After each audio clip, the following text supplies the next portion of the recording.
Hi friends, ఈ వారం మనం వింటున్నది మధుర భావన నవల్లోని 9వ భాగం. రచయిత్రి గోగినేనిమణి, చదువుతున్నవారు రాధికా గోగినేని. మరి కథలోకి వెళ్దామా? మధుర భావన నవల్లోని 9వ భాగం. అప్పుడు ఆయన చిరునవ్వుతో పిల్లల వైపు చూస్తూ ఒక మాట చెప్పారు. ఈ ఆస్తిపాస్తుల పంపకం కంటే మేమిద్దరం, అంటే మీ అమ్మా నాన్నలం, మీకు మేమిచ్చే విలువైన ఆస్తి ఒకటే. అదే ఒక మాట. మంచి ఆలోచనలతో మనసు నింపుకుంటే జీవితం మధురంగా గడుస్తుంది. అవును నాన్న, ఈ విషయాన్ని ఎప్పుడూ గుర్తుపెట్టుకుంటా అన్నాడు వంశీ. అనూష తల ఊపింది. ఆ తర్వాత కొంతకాలానికే ఆయన మరణించటం జరిగింది. మధుర భావన అనేది తండ్రి తమకు ఉపదేశించిన మంత్రంగా వంశీ భావించాడు. ఇదంతా మర్చిపోలేదమ్మా, ఎందుకు నువ్వు గుర్తుందిగా అని అడిగావు? తప్పకుండా నేను నాన్నగారి కోరిక నెరవేర్చే ప్రయత్నం చేస్తాను. నీ పేరనున్న స్థలంలో ఒక ఇల్లు కట్టి ఆ ఇంటికి నాన్న చెప్పిన మధుర భావన అనే పేరు పెట్టాలనే ఆలోచన నాకుంది. ఈ మాట ఇంతకు మునుపు నీకు చెప్పాను కదమ్మా అన్నాడు వంశీ తల్లితో. ఆవిడ నిట్టూర్చింది. ఇప్పుడు నీ చెల్లెలు నీ పెళ్ళికి తనకి ఆడపడుచు లాంఛనంగా ఆ స్థలం కావాలని అడుగుతోంది. మీ నాన్న కొంచెం చవకలో వచ్చిందని, ఊరికి చివరగా అయినా బాగుందని కొన్నారు. నీ మాటపై దాన్ని నా పేర పెట్టారు. నా తదనంతరం నీకే చెందాలని. ఆమె గొంతు కొంచెంగా బొంగురుపోయింది కూడా. వంశీ ఒకే ఒక క్షణం మౌనంగా ఉండి తర్వాత చిరునవ్వుతో చెప్పాడు. సరే, దాందే ఉందమ్మా, అలాగే ఇద్దాం అన్నాడు. ఆవిడ వంశీ వైపు చురుగ్గా సూటిగా చూసి, నీ పేర ఏ కొంచెం ఆస్తి లేకుండా చెల్లెలకే ఇచ్చేస్తానంటున్నావా? అంటే సుమజ పేర ఆస్తి బాగానే వస్తుందనే భరోసాతోనేనా అని ప్రశ్నించింది.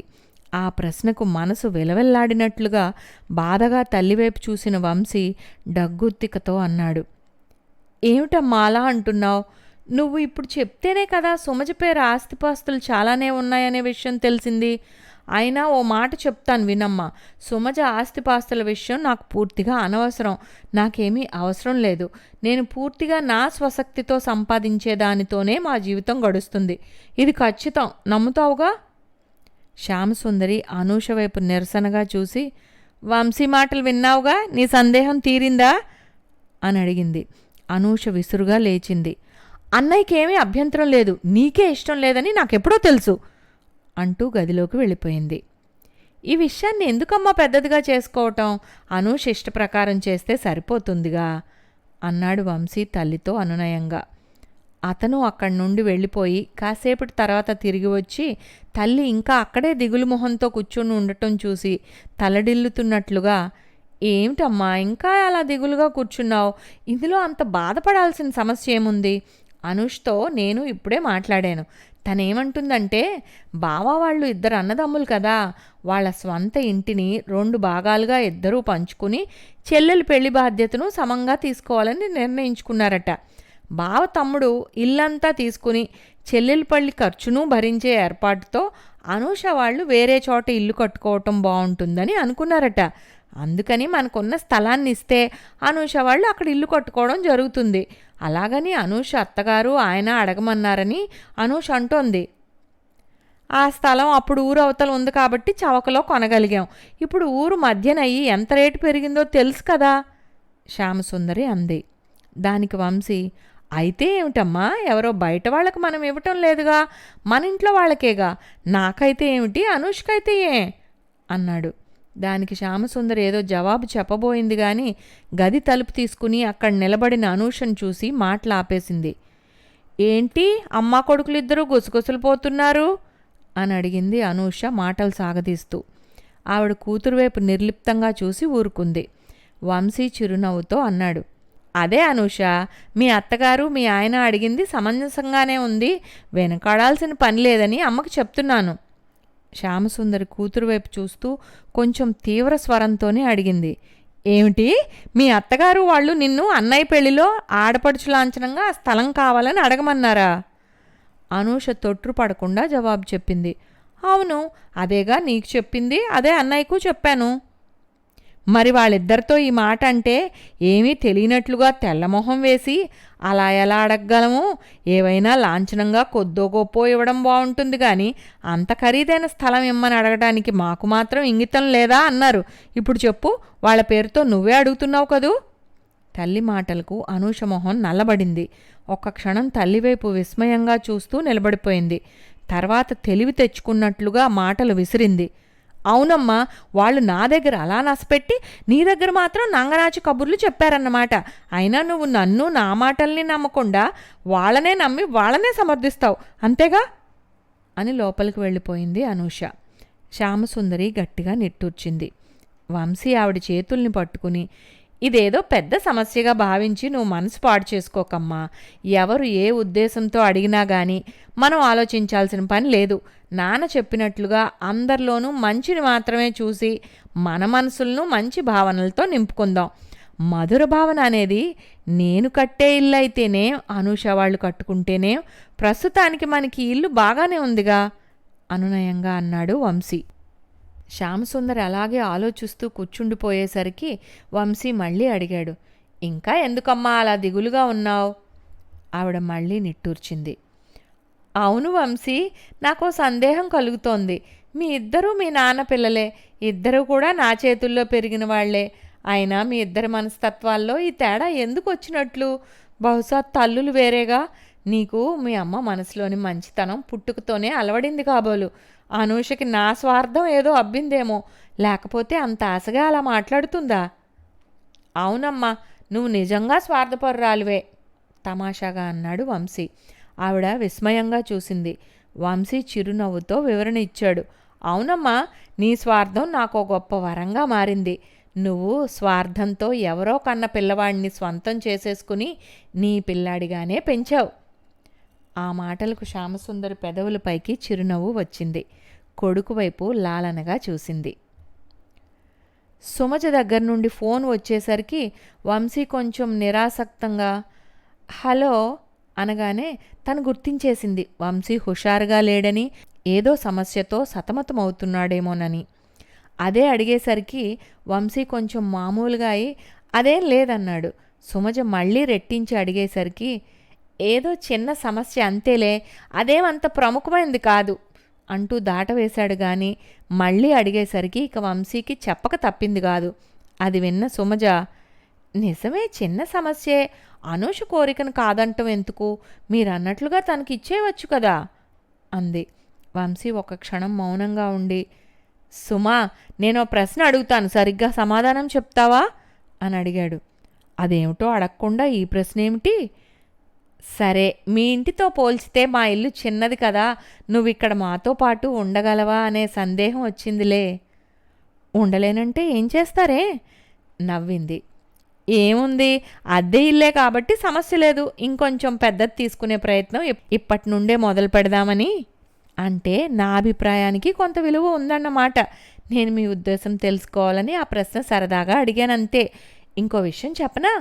అమ్మ నేను మీ ఇంటికి వచ్చినప్పుడు మా అమ్మ మీ ఇంటి గురించి ఏం చెప్పిందో తెలుసునా? తనకి తన పెళ్ళైన కొత్తల్లో మా అమ్మ వాళ్ళు ఉన్న ఇంటిని మీ ఇల్లు గుర్తు చేయడమే కాకుండా మనసు అప్పటి మధురమైన జ్ఞాపకాల్లోకి వెళ్ళిపోయిందంటూ నన్ను ఊరించేలా వర్ణించి చెప్పటం వాళ్ళిద్దరి మాటల మధ్య విన్నాను. అందుకేగా మీతో వెళ్ళేటప్పుడు మధుర భావనల కోసం సమయాన్ని బాగా పెంచటం అతి అవుతుందేమోనని ఆలోచించమని మీకు చెప్పాను అంటూ సుమజ మళ్ళీ సరదాగా నవ్వింది. వంశీ కూడా నవ్వుతూ, నీ మాటలు వింటుంటే నాకు సరదాగా వెంటనే పెళ్ళికి సిద్ధపడిపోవాలనిపిస్తోంది సుమా అన్నాడు. నాకు మాత్రం మీ మాట పూర్తిగా నిజమనిపించటం లేదు. సరే, మామూలుగా అవటానికి ప్రయత్నం చేయండి. ఇక ఉంటాను అంటూ సుమజ ఫోన్ ఆపేసింది. కాసేపటికే పోస్ట్ అన్న కేక వినిపించిన వంశీ కూర్చున్న చోటు నుండి లేవలేదు. ఈ రోజుల్లో ఉత్తరం అంటే ఏదో నోటీసో మరొకటో అయి ఉంటుందిలే అనుకుంటూ నిరాసక్తంగా ఉండిపోయాడు. లోపలున్న శ్యామసుందరి ఆ మాట విని బయటకు వచ్చి కవర్ను లోపలికి తీసుకువచ్చి అటూ ఇటూ తిప్పి చూసి, నీకే వచ్చింది అంటూ వంశీ చేతికి ఇచ్చింది. అవునా అంటూ ఆ కవర్ను అందుకున్న వంశీ అడ్రస్ చూస్తూ తెలిసిన వాళ్ళ రైటింగ్లా ఉందే అనుకుంటూ ఆత్రంగా కవర్ తెరిచాడు. లోపల కాగితంపై చిరపరిచితమైన అక్షరాలు కనిపించి అతనికి ఉత్సాహం వచ్చేసింది. ఆతృతగా చివరి సంతకం గమనించాడు.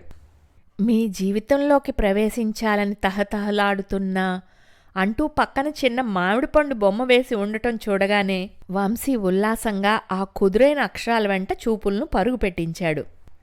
మధురభావ లహరితో మనము మనసు తేలిపోవటానికి కారణమైన మిత్రమా, అందమైన బంధంలో ఇమిడి జీవితాన్ని ఆనందంగా సాగనిద్దామా?